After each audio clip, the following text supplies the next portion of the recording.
As we gallop into a schizo zone, I take my seat and we'll have another missions. Hello folks, this is vk3sl. It's our test session on 160 and on UHF. I think everything's working, hope so. And yeah, here we are again. And I don't know, it might be the penultimate for a while.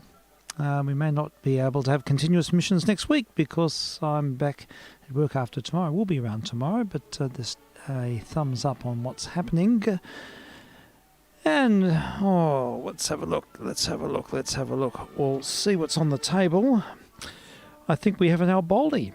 And we have a problem with rats in this house. There are rats everywhere. No good. Yeah, look, it's ongoing. And we in the middle of the night, we could hear them skirting around the other day. And you need to then go and look up a bit more in your metal education, a Swedish band called Ghost. Right. And there's a single off their latest album, Prequel, called Rats. Oh, really? Oh, very good. And very theatrical. I think you'll really enjoy their stage presence for various reasons. They're musically interesting and very theatrical. Very good. I'm writing it down. Tell me again. What's the name of the band? The band is called Ghost. Ghost. Yep. They're Swedish. Yep. And it's the most recent album, I think, is called Prequel. Might be about 2018, 19. Okay. And the single is called Rats, and there's a good YouTube official film clip, and then you'll find various live performances, which I think you might find interesting.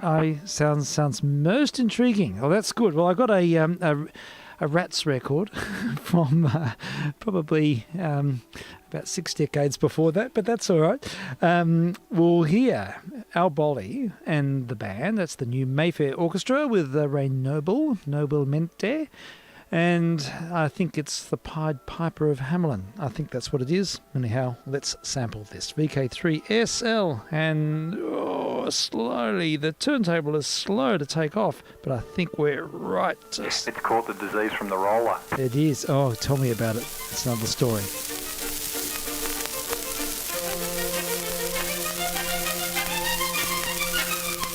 Hamelin town's in Brunswick. Brunswick is in Germany. Long ago, it seemed as though the town was getting Germany. Hamelin called a piper to charm the rats away. He heard the tales the people told, said, "Oh boy, I'll knock them cold," and he began to play.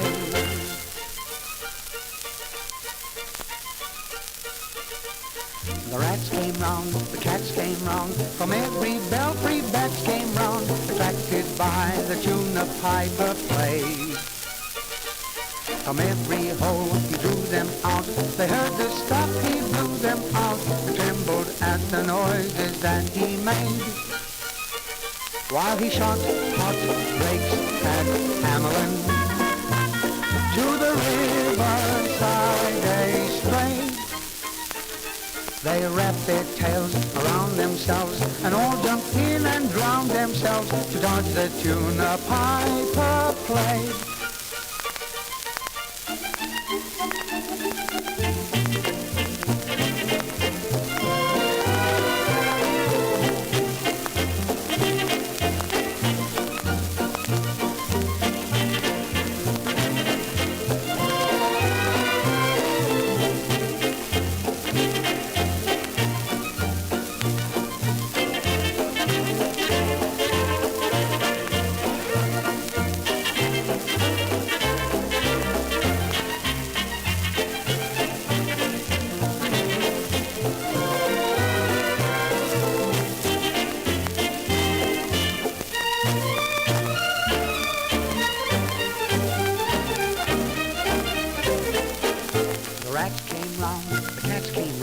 From every belfry bats came round, attracted by the tune the piper played. From every hole he drew them out, they heard the stuff, he blew them out, and trembled at the noises that he made.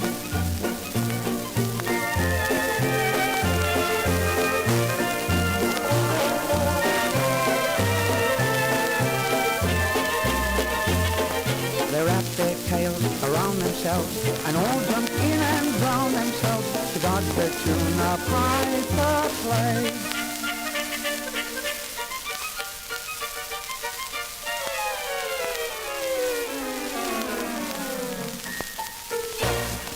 Yes, a very crusty version of the Pied Piper of Hamelin with the Ray Noble's orchestra.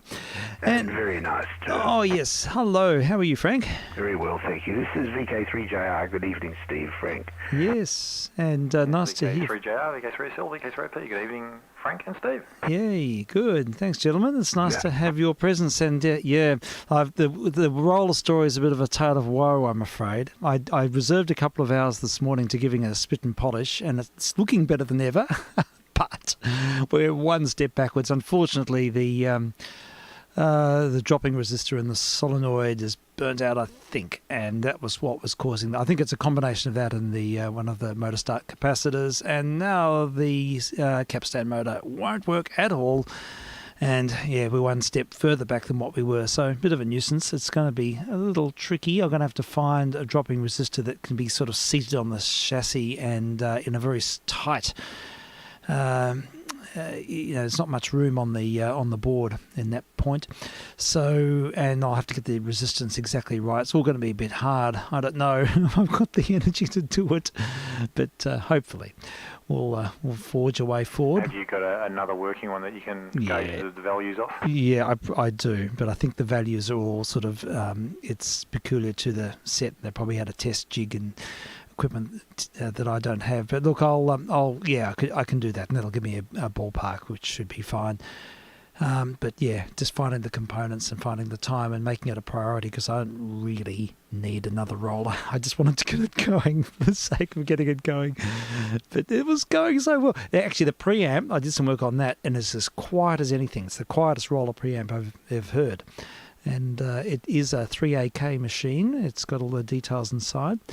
So, got all the years of cigarette smoke and grime off it. So it's looking pretty good, but just doesn't work. It's more of a museum piece at the moment until such time we sort out that issue. But these things are made to test us.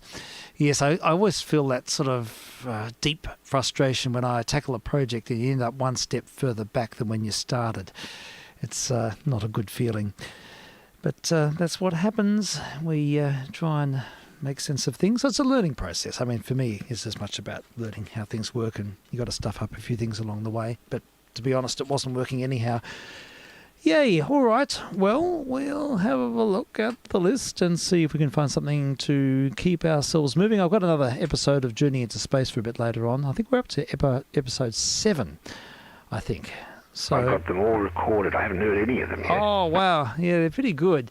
I can probably just send you the master file with them all. There's a link to it, so that might make it easier for you just to listen. Look, it actually would. Yeah. Thank you. I've heard about 10 minutes of one of the episodes, and I really liked it. So. Yeah, good. Yeah, I'll send you a link. There's a playlist with them all, and they sort of run into each other, so it's all there. I have a cautionary tale for you about rats. Oh, please. I used to work with a bloke who had originally worked for the ABC for a long time. Oh, yes. And a very interesting guy. Mm-hmm. But he had this very lovely collie dog who got rat poison ingested into herself. Oh, dear. That's pretty sad. And did she meet a demise from it? Well, we'll see. I'll tell the story briefly. Yeah, sure. He engaged the services of a vet called Hugh Worth. He's the ABC vet, isn't he? Yes, that's right. He was for a long time. And Hugh Worth, I'm sure, he is a very good vet. But he's also he also doesn't suffer fools or people who don't treat dogs well. Yes, he calls a spade a spade. I remember him on the ABC, and I was a bit scared of him, to be honest. Yes, but go on. Well, Norm took him took the collie to him, and he had a look at it, and he said, "I think you've just about killed this dog." And he said, "People like you don't deserve to have dogs." Oh no, that's the sort of thing he would say. Yeah. And poor Norm was feeling pretty sorry about it all, even before he went there. He really rubbed it in. But the the story has a good end. Eventually, she was saved, and she was as good as new at the end. Oh, that's good to hear. I'm pleased it ended up okay. But I remember him on air. I used to be a bit. He had that sort of almost an abrasive sort of manner. It was very abrasive on indeed. There, and I think it was. I don't know if it was deliberate or well, I don't know. It's just. No, I heard it wasn't. I heard that's how he is at all times. Yeah, well, it doesn't exactly warm people to you would act like that. But I suppose I can't shed any light because I never worked with him. I know the name, but I never worked with him, so I don't know what he was like in real life. Look, I'm sure he's a very decent person, and he took the a great stand in being able to support pet owners through his program. But he just had an on-air manner which was quite. Yeah, I mean a bit acerbic, but maybe he had to be that way. It's in order to put out the word about looking after animals. It is an important one too. So anyway, the takeaway message is if you do resort to any sort of baits, just be very careful for Lily. Yes, I appreciate that. Well, that's why we haven't used them, and we've got a massive problem. I was under the house looking for recorded material or spiriting things away, and I couldn't believe how much evidence of rats there is. There must be hundreds of them. So not good, but I'm not terribly. I'm a bit of a wuss, and I'm not that good at killing things either. I'm sort of a bit of a. I'm not a Buddhist, but I just don't like killing things, and so I'm not that good at setting traps. So maybe I'm my own worst enemy, and I think we're all a bit like that here. So, yeah, it's a much better way to be than being of the other. Yeah, maybe. Yeah. I suppose being in the middle is the way to go. But I suppose, you've got to take some measures, but look, they're everywhere here. I think you're going to need a pest extermination. Well, maybe we will. It's to do with having chooks. We've got chooks in the back. It's not ratatouille, it's hamster. Yeah, was that sorry? It's not ratatouille, it's hamster. It's hamster, yes, that's right. That's right. It's hamster, yes. There's a solution, or that's a very, a good, thorough way. I don't know. We had a few rats last year, and we hired some people. I can't remember who they were, Kathy will know. Okay. And they did a good job. Did they use baits? Yeah, yes, they did. We don't have any pets here. Yeah. And this was under the house. The baits were where you couldn't really get access. Okay. Easily. See, that would be probably quite straightforward here. Just put some under the house, and let nature take its course. Wouldn't have to see anything. As long as you've got the houses secured so that Lily can't get under there, then that isolates that stuff, and at least it'll have some effect. Yeah, that's a good point. Norm's story, I should add, is that he had thought that he'd done that very thing, but his collie found a way that he hadn't even thought existed. Yeah. Border collies are like that too, aren't they? They're very clever and adventurous. All of that. Yes. One of the sort of experiences of having a big family all together in lockdown is that the dishes sometimes get stacked up in the sink, and if they live there overnight. It happens here too. Yeah, we end up having we feed the rats. So that's the other thing we found. You've got to keep the kitchen scrupulously clean. Yeah, I know.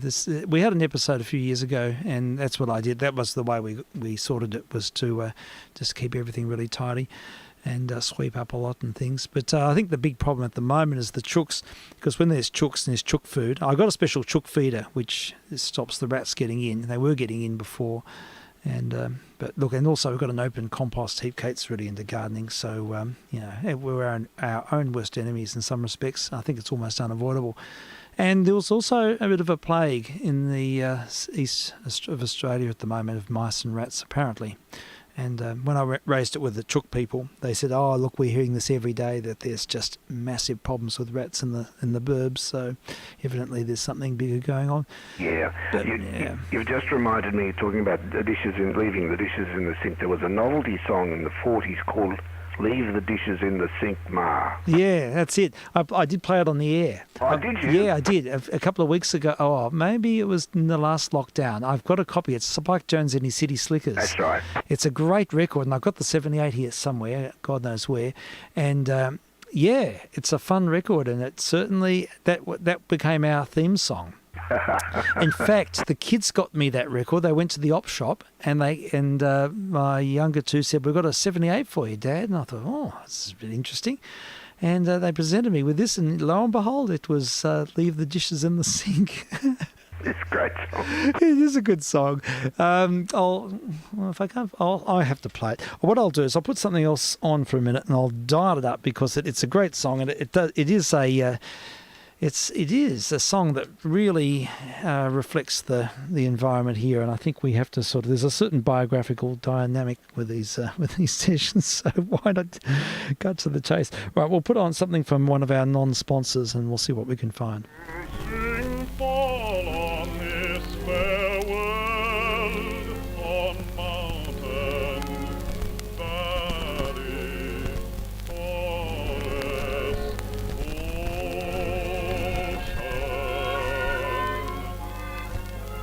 The song is ended, but the melody lingers on. How often have you wished you could hear it again? The privilege and pleasure of being able to do this can now be yours.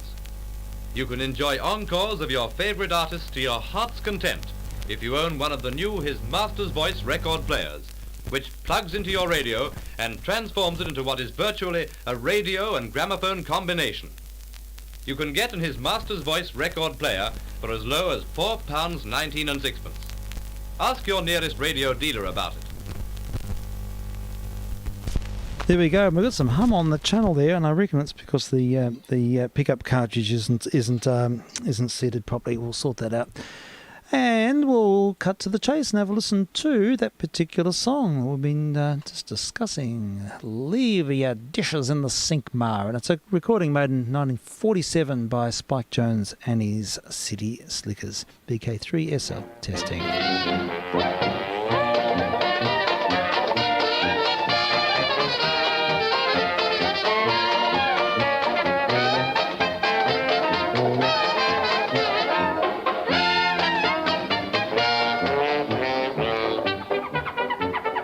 Started in a running when he heard the whistle blow. The postman brought a letter, an airmail from our Joe. It said, "I've come back safely from across the ocean blue." Then Pa took off Ma's apron and he hollered out, "Yahoo!" I'll leave the dishes in the sink. I'll leave the dishes in the sink. Each dirty plate will have to wait. Tonight we're gonna celebrate. Leave the dishes in the sink. Pa started in a jiggin' and he cried, "Ma, shake a leg. I'm going down the cellar 'cause there's cider in the keg. The bologna's in the icebox. There's cheese and pickles too. We'll call in all the neighbors 'cause tonight's our night. Yahoo!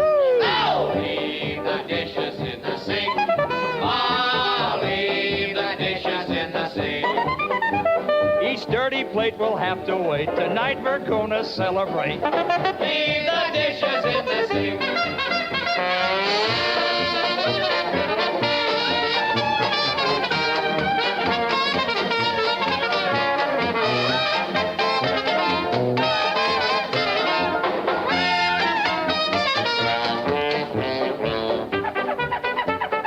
I began a fiddling and the dancing was begun. Then Grandpa took his coat off and he yelled, "Partners, everyone!" So each one picked a partner and they counted out 1, 2. And Ma, she twirled so pretty they all hollered, "Yahoo!" I'll leave the dishes in the sink. I'll leave the dishes in the sink. Each dirty plate will have to wait. Tonight we're gonna celebrate. Leave the dishes in the sink. And while they all were dancing, the door flew open wide, and everybody stopped, and Sergeant Joey stepped inside. He shouted out, "Attention!" and everybody knew to bother with the dishes was not the thing to do. I'll leave the dishes in the sink. I'll leave the dishes in the sink. Each dirty plate think we'll have to wait. Tonight we're gonna celebrate. Leave the dishes in the sink.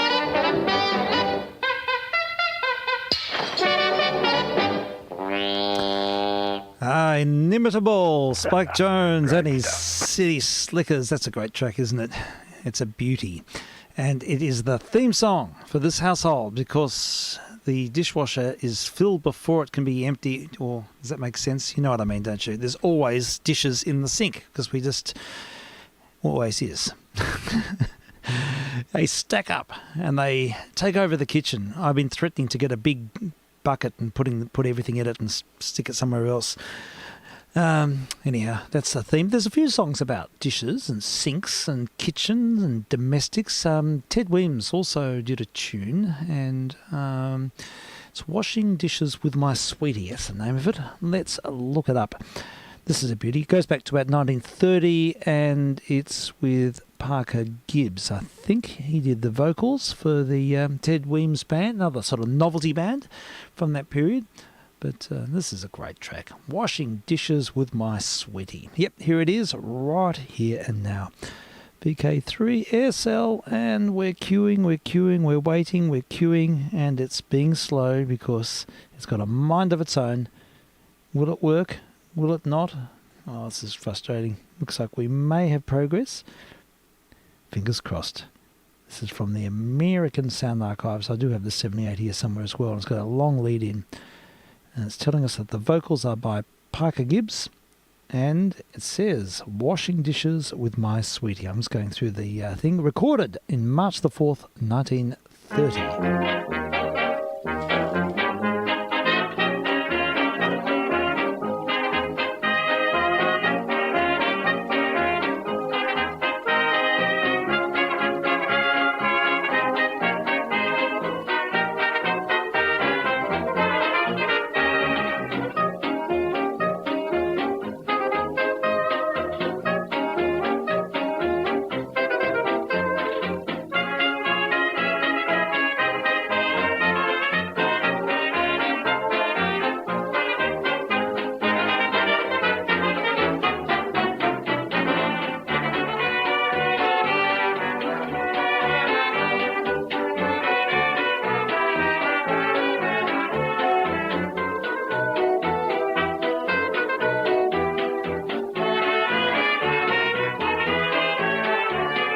Washing dishes with my sweetie at the kitchen sink.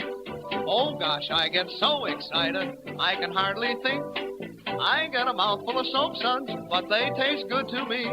As long as my sweetie's by my side, doing the dishes with me. Now there's no moonlight or a June night, but I'm telling you, I get lovin' near the oven when there's dishes to do. We do things that we hadn't oughta. We hold hands underneath the water, washing dishes with my sweetie at the kitchen sink.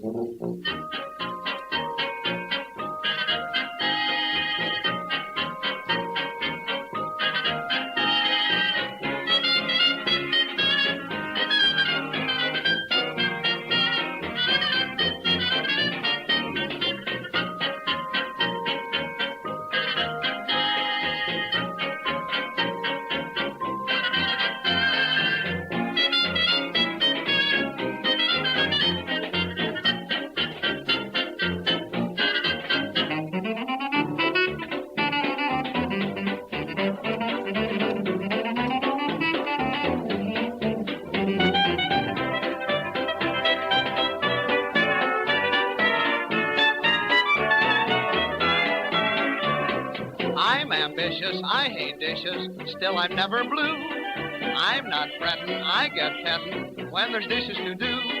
Knives and forks and spoons never hinder, pots and pans go out of the window. Washing dishes with my sweetie at the kitchen sink. And there we go. That was Ted Weems and his band from 1930. Washing Dishes with My Sweetie with Parker Gibbs. He did a lot of great vocals with that band. A really tight ensemble. I always enjoy Ted Weems records. And it's probably on the shelf here as well. In fact, I think they reissued it in the mid-1930s. And on a Decca, they re-recorded it. And I think I've got that version here somewhere too. He had a big hit with a song called Heartache, didn't he? Yeah, I think he did. Yes. And he was a sort of in that novelty genre, novelty band. And he also did one called Piccolo Pete, That's right. which we often hear. That's a great record too. Yeah, Piccolo Pete and Harmonica Harry. I don't know that one. Oh, that's fun. It's Harmonica Harry, the Harmonica King or something it is. I can find it. Harmonica Harry. So it's, I don't need these records here. I can just look them up. Harmonica Harry, Ted Weems and his orchestra. It's one of these people who sort of stayed around for decades and did a range of other things. Here we go, looking for it. Harmonica Harry, Ted Weems. I haven't got the spelling right here. We're just sort of doing things on the fly. Heartaches was an instrumental. Oh, okay. Oh, very good. Here we go. Here is, I'll look that one up too.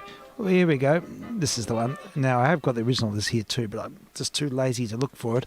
And, of course, we don't have things in any organised format here. We really can't find things when I need to.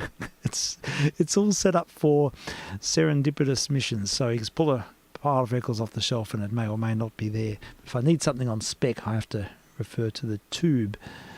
So that's the one. Sounds like somebody's making excuses to me. Yeah. I won't. Yeah, I'm always making excuses. I'm full of excuses. Full of BS.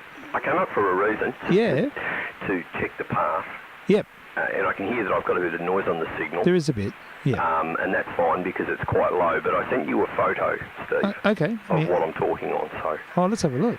And Frank and I have been working on these for the last couple of hours. So. Okay. That's what it's all about. And I'm curious to hear how Frank 2 is hearing me, or Frank 1, depending on what order of things are happening. But yeah, sure. There was an interesting comment before, Frank and Steve. I thought that was good. Frank and Steve. Frank and Steve. I like it. It's great. You not quite full quieting, Wayne, but you know, it's not bad. Pretty good. It's good. Now, you could probably hear yourself back on here. Yeah, there is a bit of noise. Sorry, of course, I'm hearing you through Steve. Yeah. Now I'm looking for. I'm not actually listening on my transmit frequency.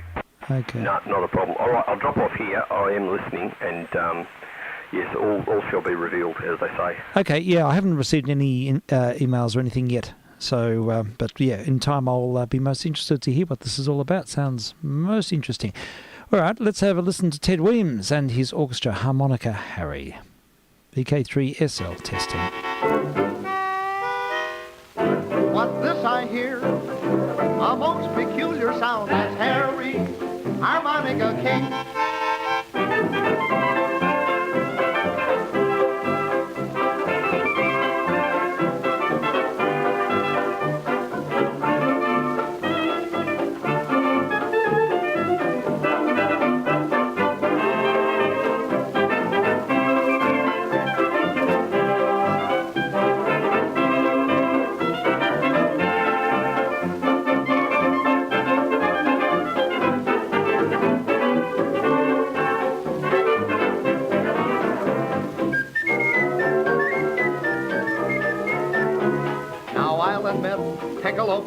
Made a hit with his melody sweet, but you ain't heard nothing yet. Till a friend of mine you've met. Versatile, wait till you see. What a style, it's so easy and free. Why, I see him coming now. We'll make him take a bow. Step up and meet Harry, Harmonica King. You're gonna like Harry, he plays a mean thing. When he gets hot, what a treat. You simply have to beat your feet like H-A-R-R-Y. He makes the old train blow. He imitates birds. He plays a sweet solo, too pretty for words. At each camp meeting he plays a hymn. At all shindigs he's a shining gem. That's Harry, Harmonica King.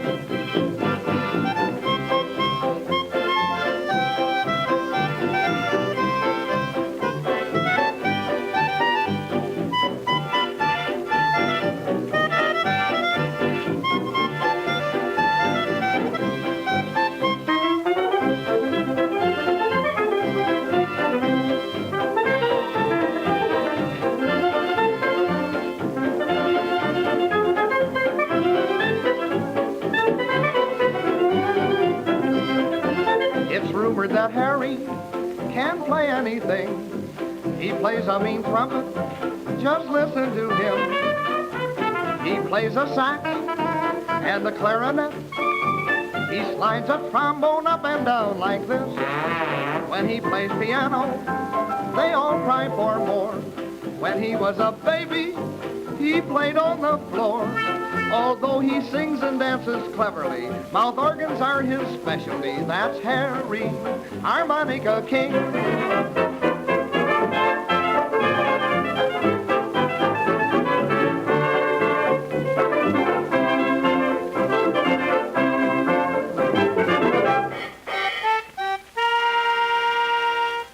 And we're on a Weemsian roll here. That was the music of Ted Weems and Harmonica Harry, a record made in 1929.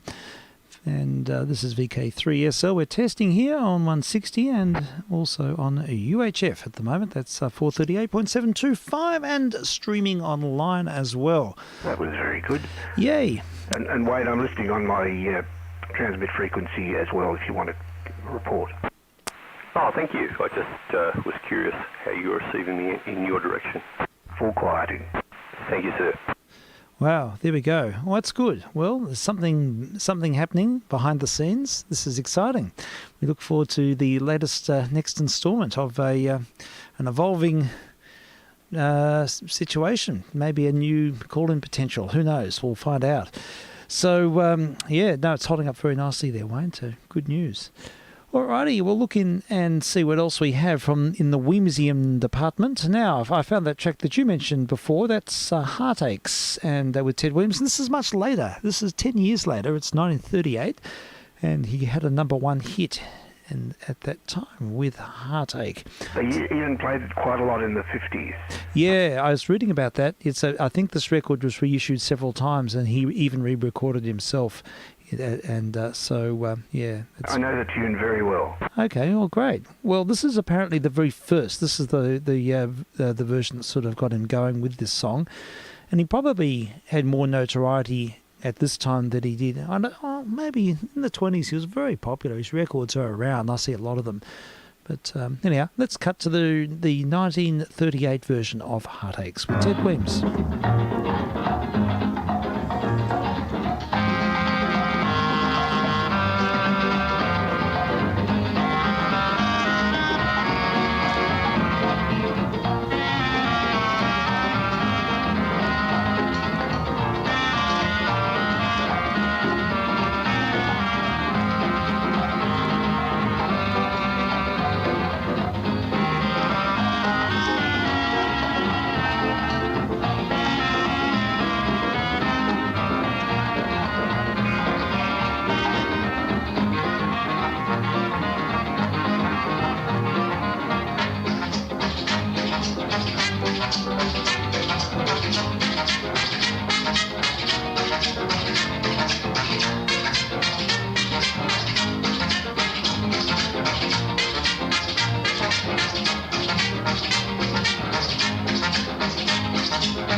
Yay! That was Ted Weems and Heartaches. Yeah, that sounds like the version I Is that the one that you remember?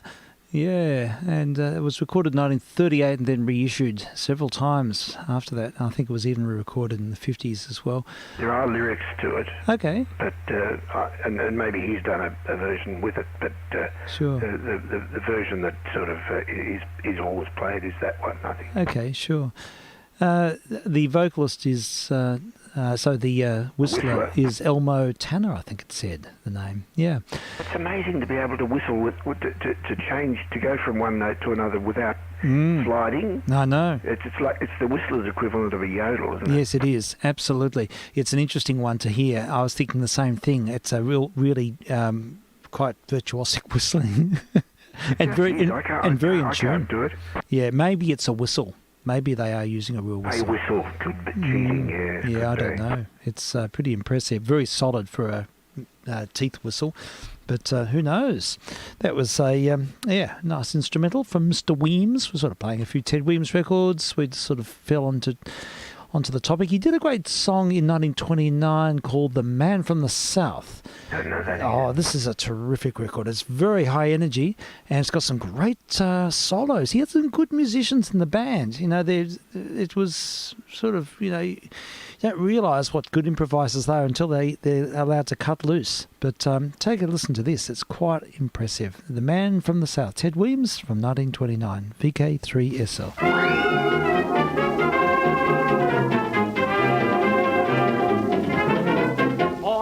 That man from the South. Oh, I met that man from the South. Had a big cigar in his mouth, so I knew he's from the South.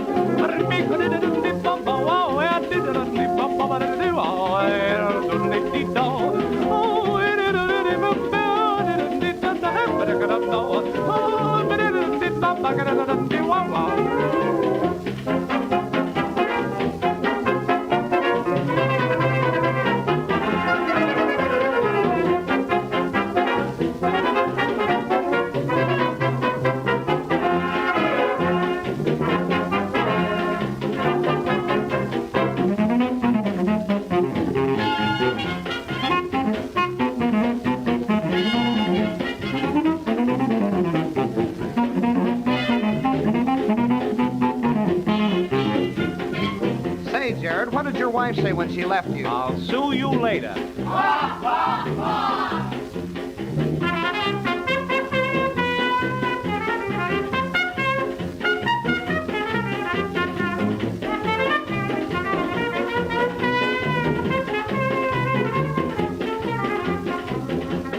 Say, Gibby, what do you think of bathing girls? I don't know. I never bathed one.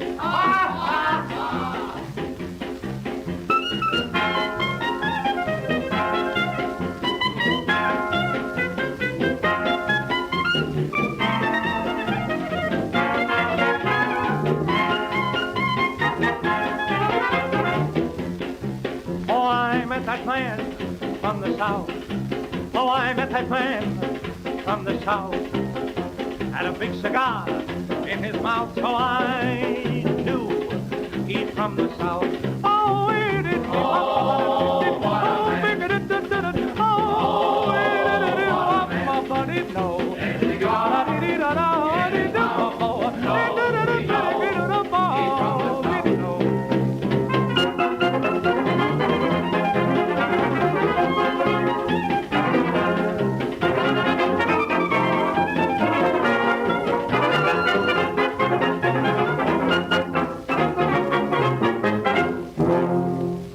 Yes, that was Ted Weems and The Man from the South. High energy vocal.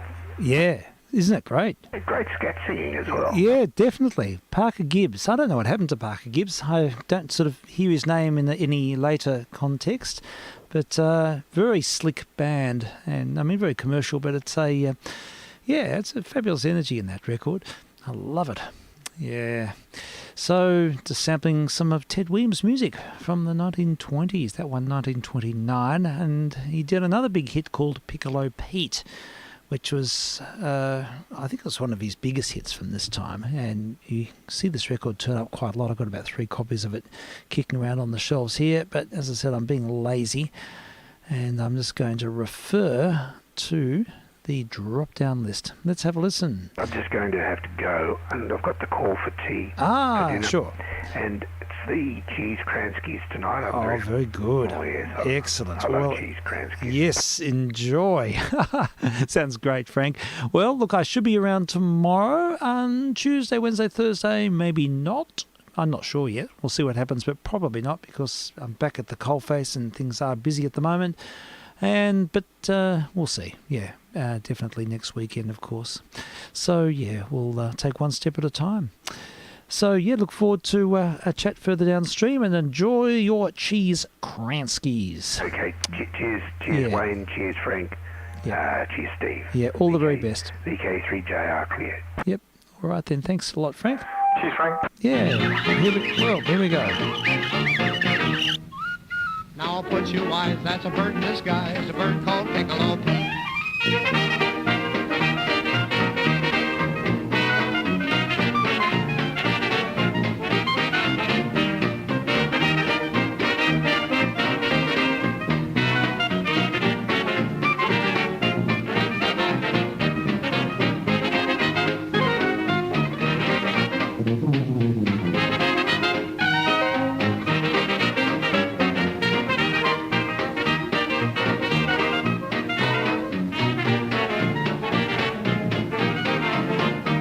Did you ever hear Pete go tweet, tweet, tweet on his piccolo, huh? No? Well, you've missed a lot, 'cause he surely has got style that's hotter than hot. Did you ever hear Pete go tweet, tweet, tweet on his piccolo? No? Well, you've missed a treat, 'cause his melodies sweet are the kind that couldn't be beat. He can pick a high note, he can pick a low note, he can pick a blue note, he can pick a note that's a brand new note. Did you ever hear Pete go tweet, tweet, tweet on his piccolo? No? Well, I put you wise, he's a bird in disguise, a bird called Piccolo Pete.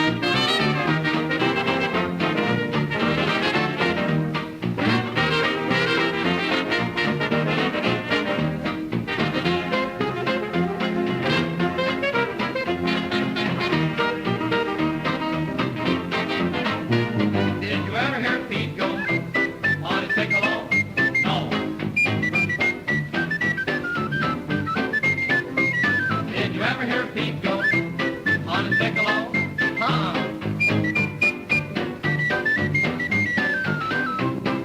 He can pick a high note, he can pick a low note, he can pick a blue note, he can pick a note that's a brand new note. Did you ever hear Pete go on his piccolo? No.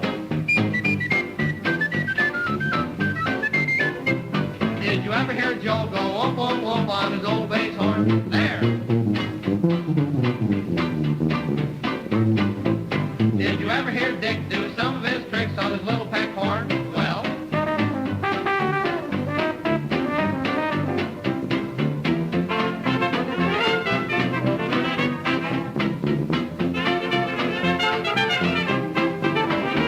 Did you ever hear Watt getting hot, hot, hot on his clarinet? There. But they can't beat Piccolo Pete.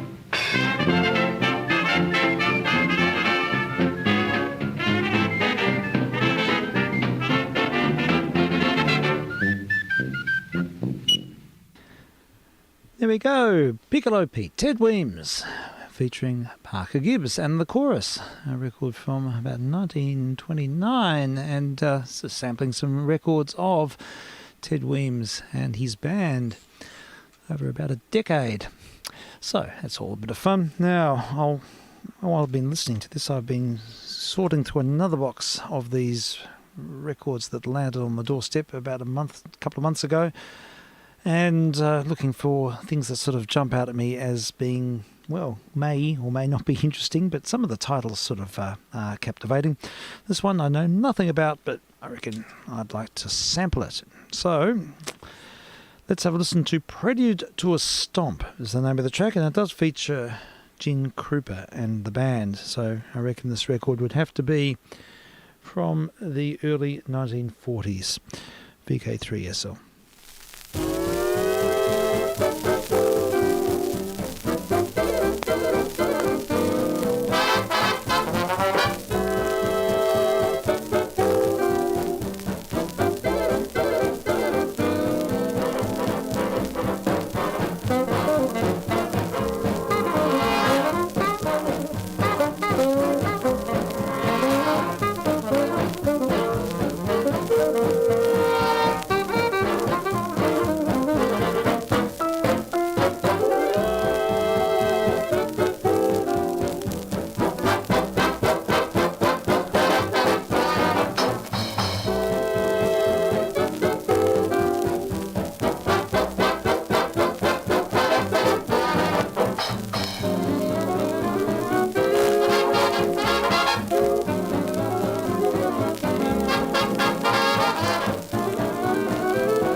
Oh, there we go. There was Gene Krupa. Gene Krupa and his band from the early 1940s, and very spirited, very driven track. He had high levels of energy, high levels of testosterone, did Mr. Krupa. He had that sort of huge energy in his sound, and any band that he played with was sort of supercharged. And he had an ego to match, I think, by all accounts. But that's the way it was. And he made some great recordings, especially with Benny Goodman. Well, I found a Benny Goodman track, and I think this also features Mr. Krupa. And again, it's not known to me, but we'll give it a try. So I think we're switched in. I didn't quite get a chance to cue this one up, so we'll just kick start and see what happens. vk3sl testing.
Benny Goodman, Sextet and Wang Wang Blues. And I don't know if it featured Krupa or not. Didn't hear the drums much in that. Maybe he was more in the background, but that's good. Good Goodman. Alrighty, another one. Honey Hill is the name on the label. Know nothing about the artist, but the title took my imagination. It's called Boogie Woogie, and it's on an old Decca. So, as I said, we're sort of sampling things. It's sort of discovering as we go, finding out what works, what doesn't. I've got to make some decisions about this extra collection. I can't keep them all. There's really no room for them. And so I'll be making some decisions about what goes in the reuse pile and what doesn't. So we'll sort things out as we go. But sampling is the name of the game. These are serendipitous sessions. I should mention too that we are casting on 160 and on UHF and also streaming online. So if you feel inclined, go and have a listen to the streaming service. It's on YouTube. It's a live stream, and I think the other streaming service is working as well. There's another one which can be found on my what is it called? You know what I mean. My page, my QRZ page.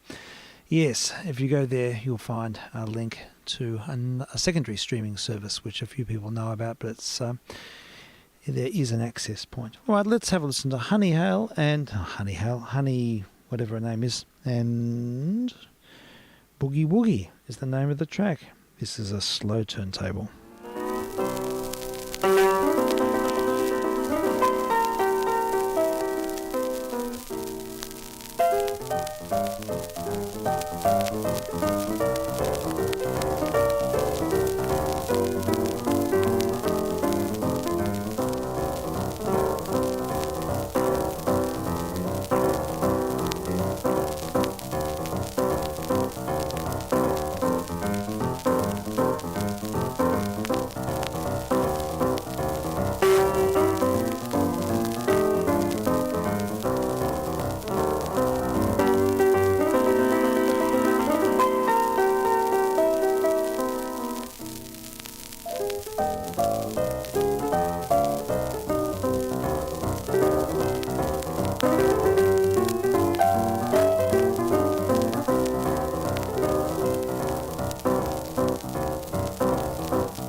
Honey Hill, or Bill Gator, as he is known outside the contractual obligations of the record company, his pseudonym obligations, and a recording called The Boogie Woogie, and that's from 1939. It's quite early, so interesting to hear that style emerging.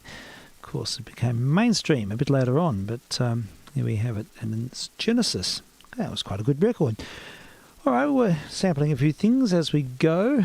And on the list is, if I can find it here, can I find it? Looks like it's gone. Doesn't matter. Here it is. Yeah, I was going to have a listen to, no, wait a minute. No, we'll come to that in a minute. Sorry about this. I'm thinking as I go.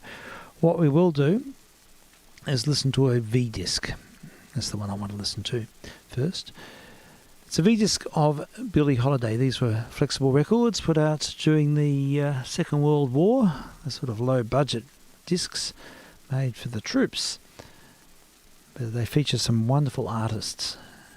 And this one is no exception. It's Billie Holiday and I Love My Man. A very well-known Billie Holiday track from 1944. vk3sl.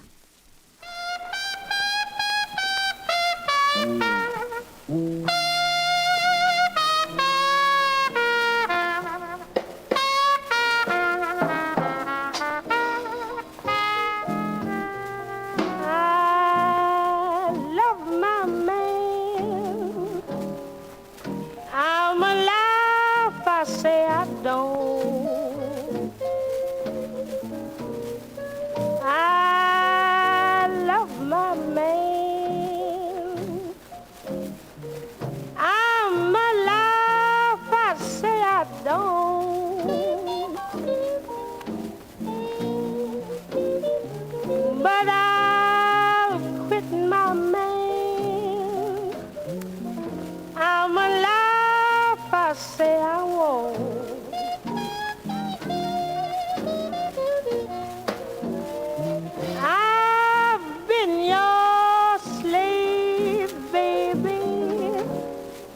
ever since I've been your babe. I've been your slave ever since I've been your babe.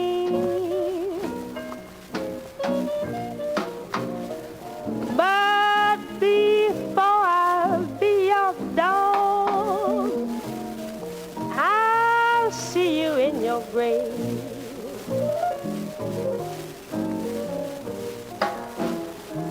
My man wouldn't give me no breakfast, wouldn't give me no dinner, squawked about my supper, then he put me outdoors, had the nerve to lay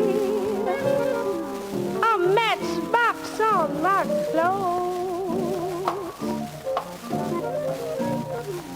I didn't have so many, but I had a long, long ways to go. I ain't good looking, and my hair ain't curls. I ain't good looking, and my hair ain't curls.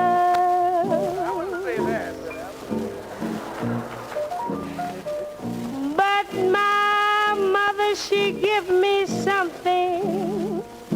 It's gonna carry me through this world.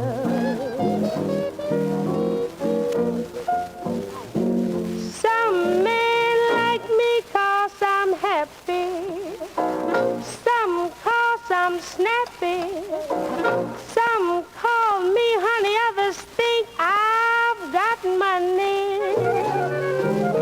Some say, Billy, baby, you're built for speed.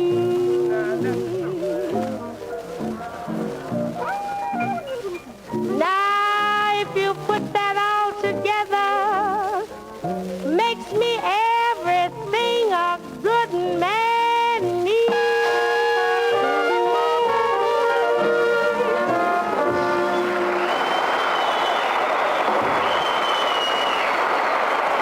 It's a V-disc live performance. Billie Holiday singing to the Troops in 1944. They're wonderful, those V-discs. There are quite a few here, and I'm going to dig them up and rotate them a bit, I think, because they deserve to be played. Well, folks, I'm going to defer to our serial now. I think we'll have a listen to the Journey into Space, the lunar story, which we've been playing over the last little while. I think we're up to we're up to episode 7, I think. I hope I'm right with this. Anyhow, we'll give it a burl, and if it sounds a little bit too familiar, someone can let me know, or I'll realise, hopefully. And we'll continue with this. And I might go inside, light the fire, and get a few things organised. So, thanks for all stations who came up for a chat. Nice to hear from you too, Wayne. And I'm intrigued by this new set that you're trying out. Sounds interesting. All right. And thanks, Franks. And we'll look forward to further chats downstream. Let's hear Journey into Space. vk3sl. These are the non-entertaining test missions on 160 and on UHF. Into space. The BBC presents Jet Morgan in Operation Luna. Jet Morgan and the crew of rocket ship Luna took off from the moon, intending to return to the Earth.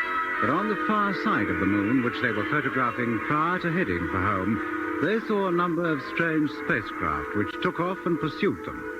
Then Jet and his crew lost consciousness, to awake and find that they'd left the solar system entirely and were hurtling through space at an unimaginable speed. After a little while, they noticed that the ship had slowed down, and then there appeared on the televiewer screen an image of a planet which they were rapidly approaching. It has an atmosphere, no doubt about that. Yes, but what's it composed of? Methane, ammonia, or what? Well, the chances of its being air are 1,000,000 to 1 against. But it's a planet, an island in a limitless ocean, and we're heading straight for it at a speed Yes, at which folks, we have had this episode, so I'm going to do a fade-o-matic here, and we'll continue with episode 8, which must be the next one in the series. Excuse my mistake there. The BBC presents Jet Morgan in Operation Luna.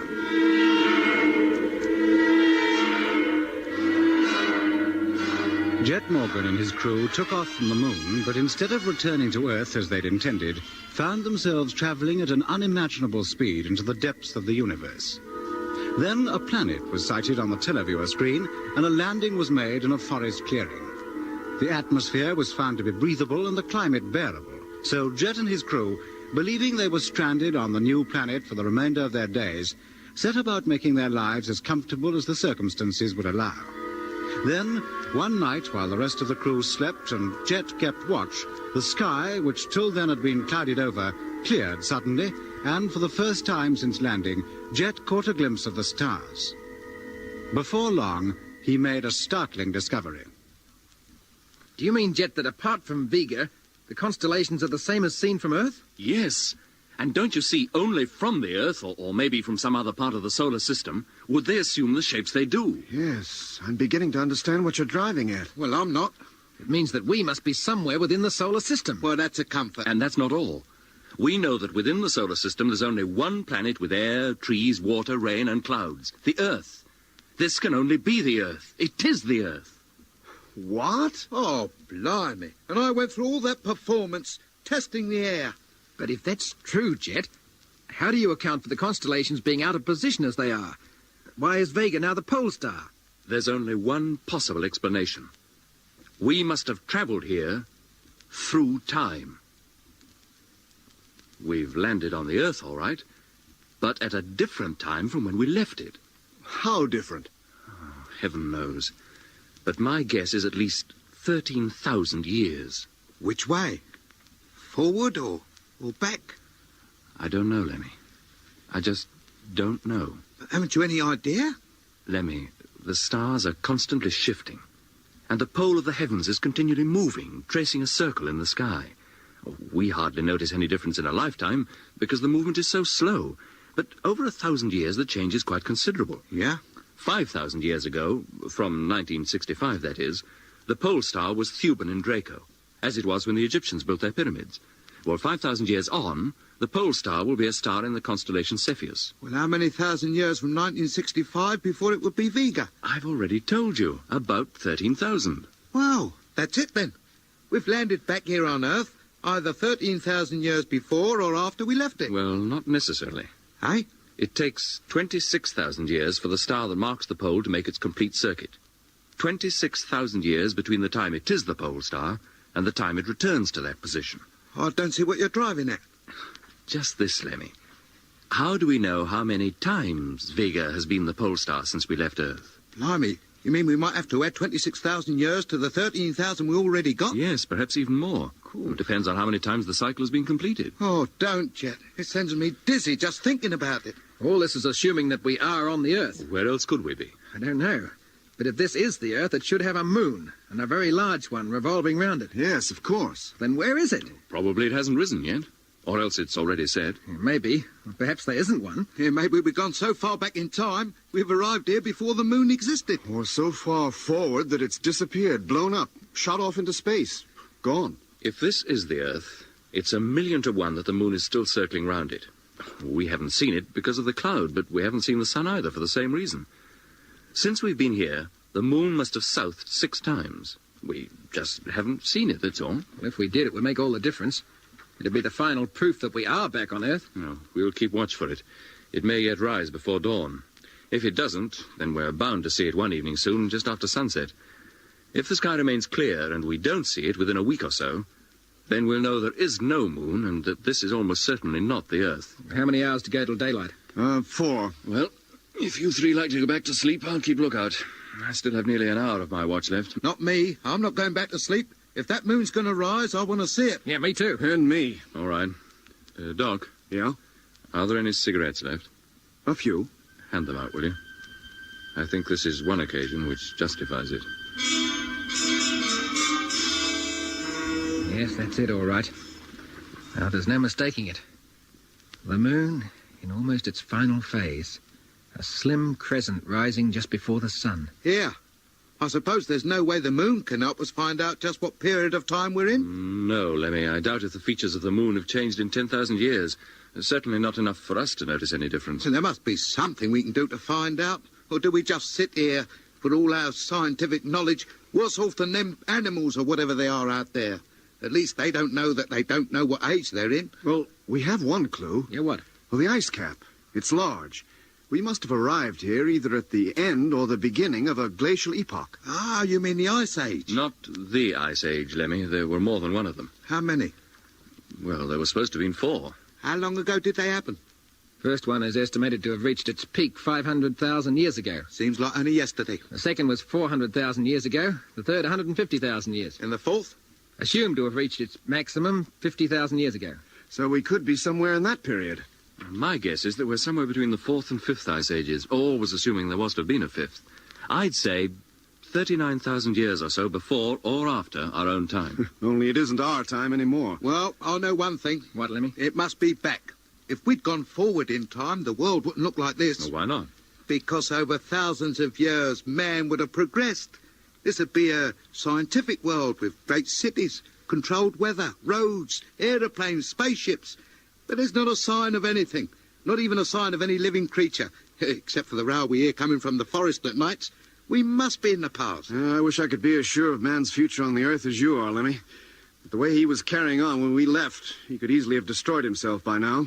Or, again, the climatic conditions could have changed so much that his species died out altogether and another took its place. What, you mean we might be the only creatures of our kind on the world?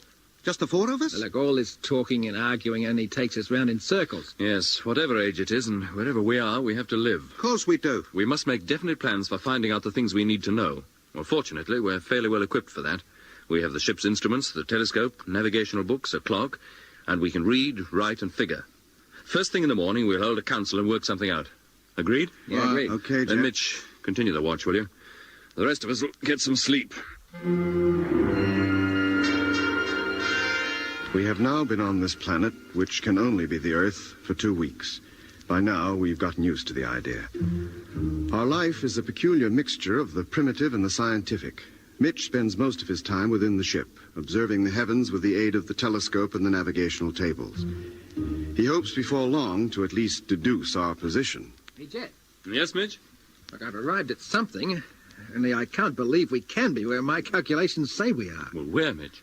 In the Mediterranean, right smack in the middle of it. You quite sure, Mitch? Well, I'll go through it all again if you like. It doesn't follow that what was or will be water in 1965 is water now. Well, was the Mediterranean ever known to be dry land? Oh, yes, Lemmy. Well, parts of it anyway. How long ago? 50,000 years, maybe less, 30 or even 25,000. Oh. Well, however you add it up for me, the answer's always near enough the same. And that would line up with the ice, too. The 4th Ice Age was receding then. What kind of animals were there? Oh, all kinds. Many of the animals that we knew in our age were in existence then. And some, like the mammoth and the saber-toothed tiger, were rapidly dying out. Were there any men?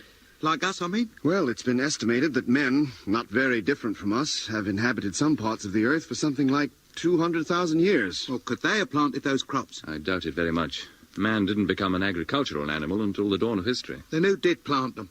And where are they? And when they do turn up, what will they do to us? Oh, that's something we'll only find out when it happens. Hey, listen. That noise again. Yeah. It must be those ships. They must be about somewhere. Let's get to the pilots, Captain, quick. Yeah. Yes, see if we come can on. see them. Yeah. There they are, look. Up there, miles up, caught in the sunlight. Where? I can't see them. Where? There, look, in a circular formation, about 50 of them. What speed do you reckon they're doing? Well, not easy to tell unless we know their height. I'm going to telescope, see if I can get a closer view. You'll have to hurry. They're nearly overhead. They'll be gone any minute. I got them now, some of them. They've stopped. They're hovering above us. Yes, but these are bell-shaped. The others were more like donuts, remember? Well, they must be observing us. Well, let them take a good look, and then maybe they'll do something about us. What? How should I know? But then they've never been short of ideas before, have they? Here, I know. They're waiting for us. They're inviting us to join them. What on earth do you mean? Well, when we took off from the moon, they followed. They knocked us right out of 1965 into heaven knows where, didn't they? Well, now maybe they're sorry. Realise they've put us down in quite the wrong place, and they're now willing to take us back again. But how can they? Why, by the same methods they got us here, I suppose. We take off, and they surround us. And bash, we're back where we started, on our way home from the moon, back in 1965. Yeah, there might be something in that, too. And what are we waiting for? Come on, let's get the ship ready. Now, wait a minute, Lemmy. It's not as easy as that. Why not? She can take off, can't she? She might, but I wouldn't like to risk it. Eh? Every day the undercarriage of this ship sinks a little further into the ground. If we tried to take off under these conditions, we'd just tip up on our nose, that's all. Well, couldn't we dig the wheels out, make some kind of runway for her? What, just the four of us? Well, it can't hurt to try. Anything's better than staying here for the rest of our lives, with all the people and friends we ever knew, not even born yet. Look, Lemmy, if we got this ship off the ground, what then? Well, we go into free orbit and wait for them other ships to do something about us. Look, Lemmy, this ship isn't big enough to take off and reach free orbit. Not from the Earth, she's not. She needs a booster stage full of fuel. We haven't got one, and no hope of ever getting one. Oh, yeah, but with the power them ships have got, perhaps we don't even need to go that high. Maybe all we need to do is take off. They'll do the rest. Nah, it's not worth the risk. Well, let's at least take a vote on it. We took a vote on landing here. You don't want to? None of you? Oh, you can't want to stay here for the rest of your lives with mammoths and things trampling all over your backyard. Look, Lemmy, the only thing we can depend on this ship for now is to get from one part of this globe to another, like it was an aeroplane. She'll never travel through space again. Well, then why can't we do just that?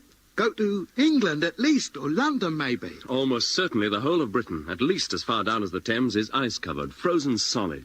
Oh. Jed, Mitch. What is it, Doc? That noise.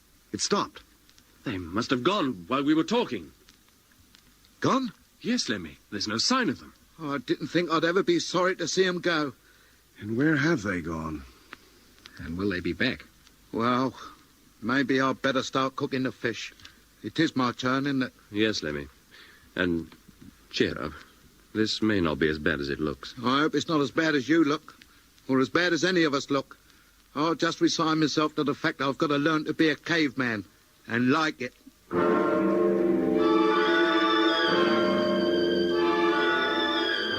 Yeah, you know, all things considered, I don't think this need be such a bad life. You think so, Lemmy? Well, it could be one long holiday. We're not responsible to anybody but ourselves. We can lead our own lives in our own way, do what we like when we like, and nobody to tell us not to.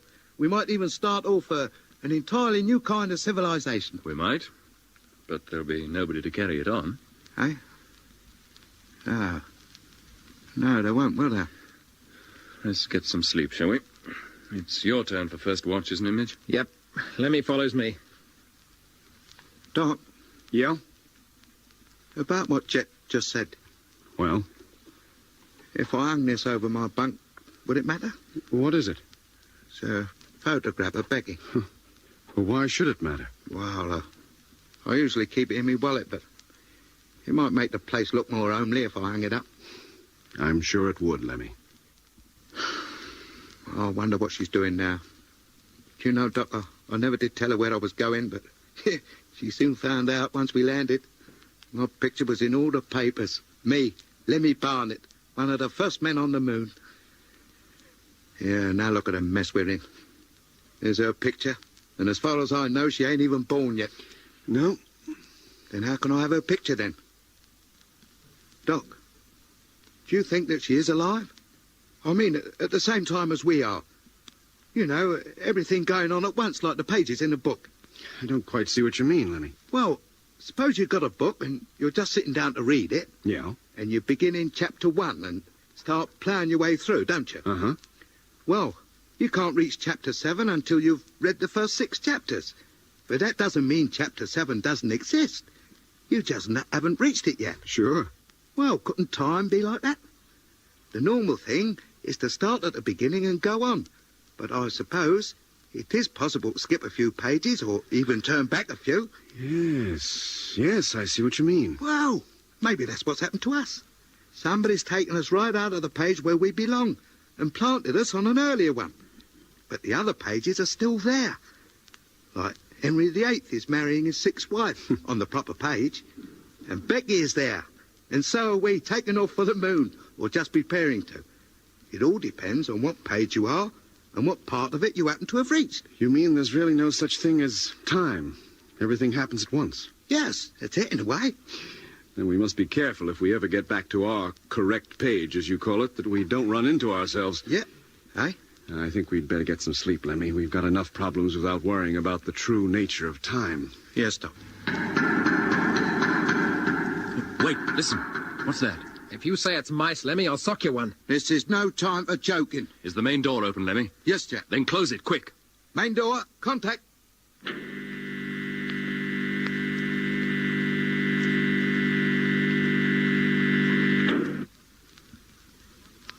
Shutting it seems to have frightened them away. We'll wait. Keep your ears open and listen. How long is it since that knocking stopped? Must be an hour at least. Do you think they've gone away? If it was a they. Well, if not, they seem to have lost interest in us. Well, there's only one way to make sure. What's that? Go out and look. What do you think, Mitch? Well, I think there's nothing out there.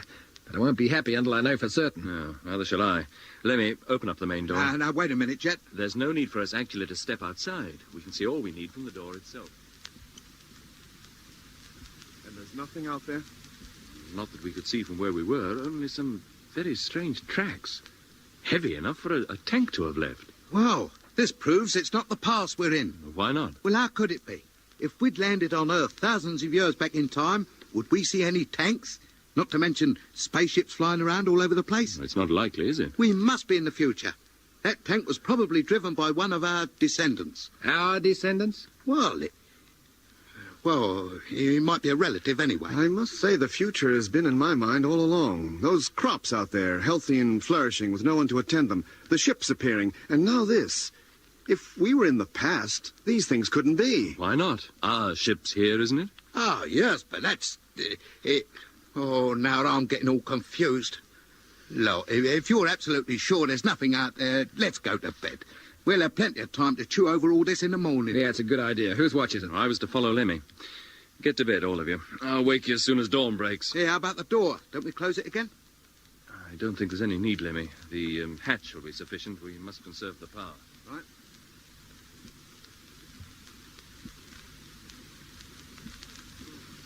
Lemmy, wake up. What's up? What's the matter? Eh? Mitch and Doc are asleep. I don't want to wake them. Oh, why pick on me? I need to sleep too. Lemmy, I want you to help me. What at? I want to go outside. Out? What for? You got the wanderlust or something? No, just want to go out there, that's all. Take a closer look at those tracks and look all around the ship. Why can't you wait till morning? By then, that thing might be back again. Anything might have happened. And maybe we won't be able to get out. Ah, now I know why you didn't want me to shut the main door. Open it up again would wake up Mitch and Doc. You should be a detective. Well, what do you want me to do? Oh, nothing much. I want you to stay at the door when I go out. And then? That's all. Keep a sharp lookout while I'm looking round. If you see anything, you can warn me. Give me a chance to get back into the ship. If I can't make it, you can at least shut the door. Are you sure you know what you're doing? No, but I know what I want to do. And I know your crackers. I'll get a flashlight. Open the hatch by hand and don't make any noise. Yes, Jim. All right, Lemmy. Take the flashlight, will you? Hey, about time you got back. You had me worried. Oh, never mind that. Now, close the hatch quietly and then go back to bed.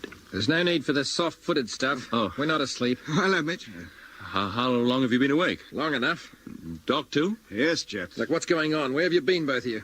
If you must know, Lemmy's been as far as the door, and I've been outside. Outside? But look, it was agreed that nobody would go out until morning. Oh, I couldn't help it, just sitting there during my watch, thinking and wondering about it. When all I had to do was go out there, I couldn't resist it. And no harm's been done. Yeah, but it could have been. I don't see how. Well, suppose there'd been something out there. Supposing neither of you'd come back. There's Doc and me fast asleep with the main door and hatch wide open. Oh, it's not as bad as that, Mitch. Nothing has happened to either of us. And you weren't asleep anyway. And I was standing by to shut the door if necessary. Mitch is right, just the same, Jet. If we make a plan, we should stick to it. You should have stayed on watch. Well, anyway, now you have been. What more do you know? Well, that machine definitely came from the forest. The tracks circle the ship a couple of times and then lead back to the forest again. Is that all you discovered? Not quite. What else, then? This. What is it? Have a look at it. You tell me. A piece of stone. Is that all it means to you? Well, what else? Doesn't its shape tell you anything? Well, it is a peculiar shape, all right. Take hold of it. Feel the weight and balance of it in your hand. Well? If it wasn't that it's so unlikely, I'd say it was some kind of weapon. A weapon? Eh? Well, look at it. Isn't this a handle? And look at the edge, sharp like a razor. And the point at the end. It's some kind of dagger. Or knife. Let me see it, Mitch. Look at the polish on it. Somebody made that thing and dropped it near the ship sometime after we came in last night. How'd you know? Because that's where I found it, near the fire. Right in the very place where I was sitting. If it had been there then, I'd have noticed it, wouldn't I? Well, you could hardly have helped yourself, could you? It's some kind of knife, all right. Let me have another look, Doc. Sure. Well? Yeah. But I've never seen one like this before. Except in history books. How do you mean, Doc? For thousands of years, men made just this kind of weapon. Certainly in Europe and the Mediterranean regions, even the ancient Egyptians used them, or knives like this, until they discovered the use of metal. You mean this is a relic from the Stone Age? Yeah, that's just what I mean. But it's in such darn good condition. Precisely, Mitch. But that would suggest that out there, outside the ship, there are men or some kind of animals who use stone knives, who belong to a Stone Age. Why not? We might have landed anywhere. In time. Maybe we're in two ages at once. Forward and back. But look, that presupposes two entirely different civilizations, if you can call it that, existing together. One extremely advanced with machines and spaceships, and the other as primitive as prehistory itself. Well, I don't know what to make of it. I only know that knife was outside. Well, we may get to the bottom of it someday. Meanwhile, it must be nearly dawn. If we're to keep alive, we've got lots of things to do. Yeah. Lemmy, you better get started. Boil up some water. I'll see to cooking the fish. Okay, Jep. Maybe we can get round to making some stone weapons ourselves and kill us some meat for a change. How'd you like your coffee, Doc? Just as it is, Lemmy, thanks. Sorry there's no sugar in it. That's okay. And I'm sorry there's no milk. Don't let it worry you. And I'm even sorrier there's no coffee in it. Water never did anybody any harm. Hurry up and get it done, Doc. We'll be going outside in just a minute. Hey, you're not going into the forest, are you? No, not yet, Lemmy. We'll go along the river bank and round the bend. Round the bend is right. What happens if you run into trouble? How do we know? Look, we've got all that figured out. We'll take the personal radios with us and keep in constant contact with you. Well, I only hope the batteries stand up to it. There can't be much juice left in them now. We'll take 2 radios, but only use one, and keep the other in reserve. And what if that machine comes back? We can't stay locked up in here forever. We've got to know what lies beyond the horizon. 8 men or no, machines or no, spaceships or no. Oh, I think you'll have to stay here a bit longer. What do you mean, Lemmy? Well, listen. Can't you hear it? Eh? They're here again. Probably got the 8 men with them this time. Quiet, listen. Yeah, that's it, all right. The same old noise. Let's get over to the cabin, see if we can see them. Well, that's put paid to a nice quiet morning's fishing. It's getting louder. Very loud. They must be directly overhead. Mitch, open up the cabin for heaven's sake. I'm trying to, Jed. It doesn't work. Lemmy, the televiewer. Yeah. See if that does. Televiewer, on. Yes, it's working. But there's no picture. It's gone haywire. Give it a chance to warm up. It's truth. They must be right outside.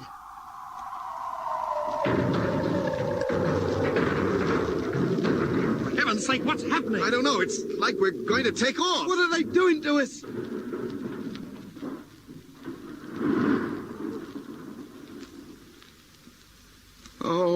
Oh, that's better. I thought for a minute the old ship was going to shake us out to pieces. Televiewer still seems to be working. But that noise has stopped. It's clearing. And the picture's getting sharper. Is there anything out there? Can you see anything, Doc? No. No, I can't. Rotate the camera. Go on, Lemmy. Yes, Jet. Always supposing she will. Ah, yes, she does. Even after that shaking Now, up. Doc, let's look. Let's all look. Hey, hold it. Stop. What is it, Mitch? There. Can't you see? Another of those donut-shaped ships we saw on the moon. Like the one I went into. Good heavens, yes, it's exactly the same. Keep her rotating, Lemmy. See if we can see any more. Yes, Jet. Rotating. No, that's all there seemed to be. Just one of them. One ain't enough yet. Well, turn the camera on it, Lemmy. Let's take a look at it. Right. Oh, there she is. What do you make of her? I don't know. We all know what happened before. Yes, and it's not happening again. I'm not going out there and getting into that ship. Last time I did it, you all accused me of saying things I'd never even dreamed of. And then the thing was about to take off with me in it. Oh, no. If you want to go, you go, but leave me out of it this time. I don't think anybody should go out there. Hey, well, wait a minute. What? Look at the dome of that ship. It's opening, just as it did before. What in heaven's name are they up to now? And now that ladder's coming out. Yeah, just like it is an invitation for us to go in there. If it is, we're not accepting. Maybe this time somebody will be coming out. Hey? Well, why not? And whatever it is, it must have 2 legs. Oh, don't see why. Who else would use a ladder but somebody with 2 legs? A cat can climb a ladder. Yeah. Yes, it can.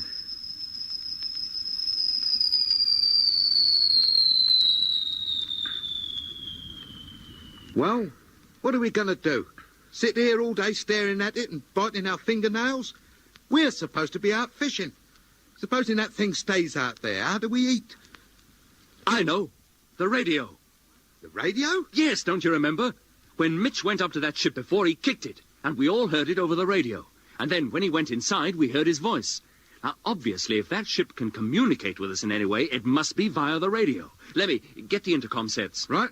But the last time I had to be in there before you heard anything at all. Yeah, who knows what'll happen this time? At least it's worth a try. Yes, I suppose it is. Here you are, Jet. Here's the helmets. Do we put them on now? Yes, put them on and turn them on, all of you. And then listen, see if you hear anything. Yeah, mine's on. Yes, so's mine. Hey, Jet. I can hear something. Yes.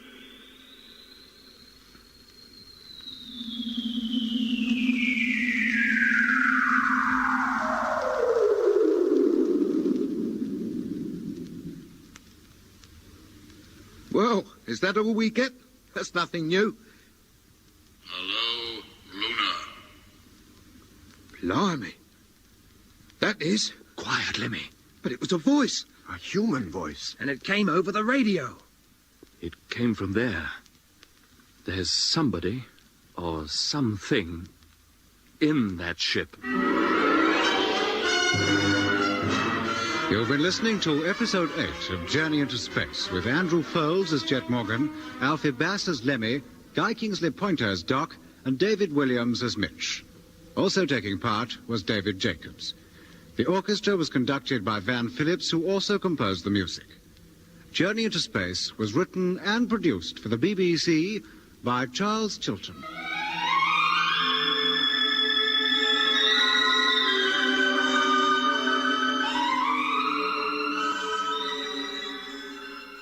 Well, the plot thickens and we'll continue. I think there are 13 episodes in total and we're up to episode 8. I need to make a mental note of that because I started in the wrong spot today.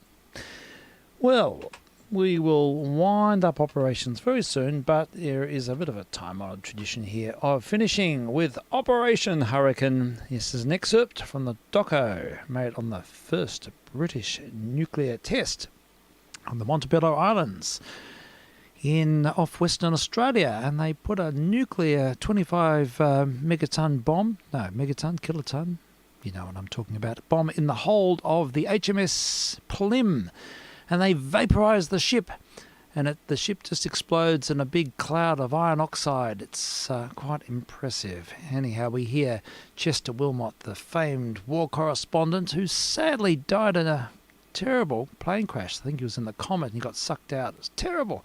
Anyhow, it wasn't long after he'd made this.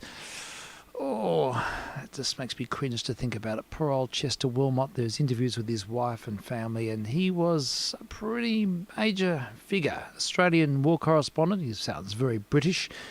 He's got the British vernacular. And we actually heard last night on Mr. AML's Missions, we heard the Chester Wilmot talking about D-Day and giving the D-Day account on the ground. It was very compelling. He is a absolutely remarkable orator. So, yeah, we'll listen to Mr. Wilmot's account of Operation Hurricane. It's all very contrived, and it's got a music score by John Addison, which I really like because it's got the countdown, and, yeah, we have family things happen on the countdown. So I'll find someone to torment. So, yeah, let's have a listen to this for the 10 millionth time. Operation Hurricane to wind up today's missions. This is vk3sl saying cheers for now, and we should be back tomorrow.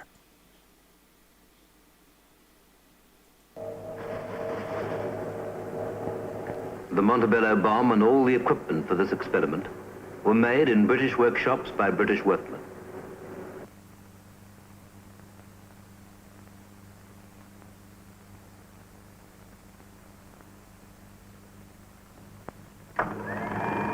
Accurate to 1/10,000th of an inch. That was the precision demanded and achieved, both for the bomb and for the instruments to measure its performance. At Fort Halstead, they made 2 high-speed cameras, taking pictures at the rate of 100,000 in 1 second. With these cameras, the scientists could reconstruct the pattern of the explosion in the first revealing fraction of a second.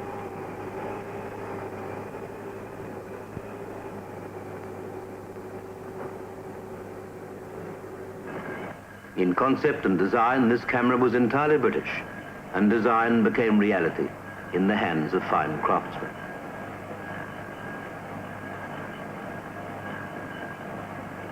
At every stage, check and double check.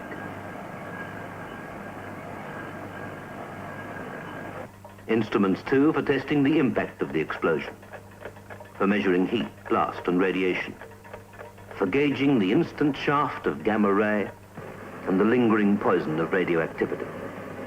All these designed and produced at Halstead, Howell, and other atomic energy establishments. This electronic equipment will carry the circuit to actuate the firing mechanism in the bomb itself.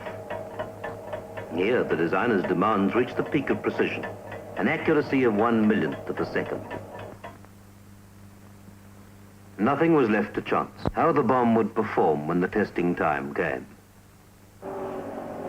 Many minds and many hands were turned to the atomic weapon, but only half a dozen knew the whole secret of the bomb's design. They knew they were making a weapon of awe-inspiring power, but they would never see the finished product, never even know, perhaps, the ultimate function of the parts they handled with such care.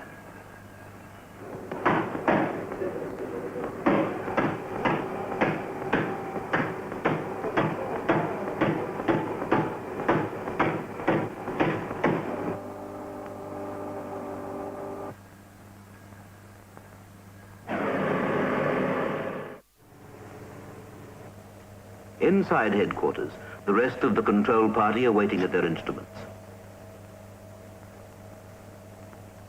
In the half-light of the control room, the safety link is delivered to the controller.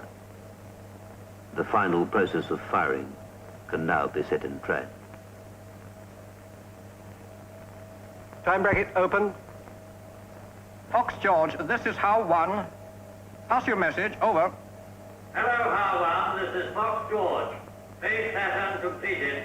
Over. Understand. Phase Saturn completed. Out. Right. You can put the safety key in now. Safety link in. Circuit complete. Can we have the all-ready signals, please? Mr. Abercrombie, please. Thank you.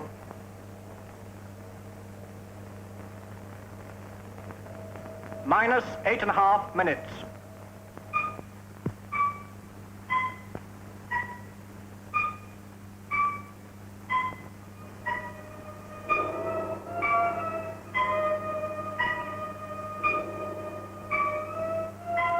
Minus 7 minutes.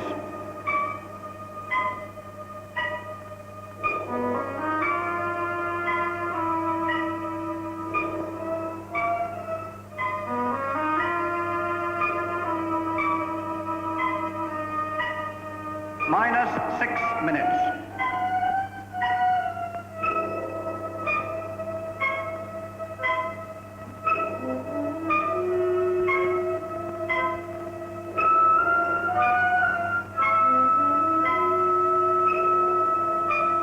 Minus 5 minutes.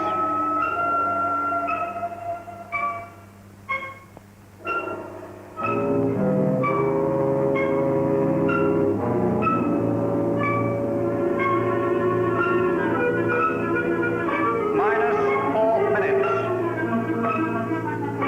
Detector valves up.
that lethal cloud.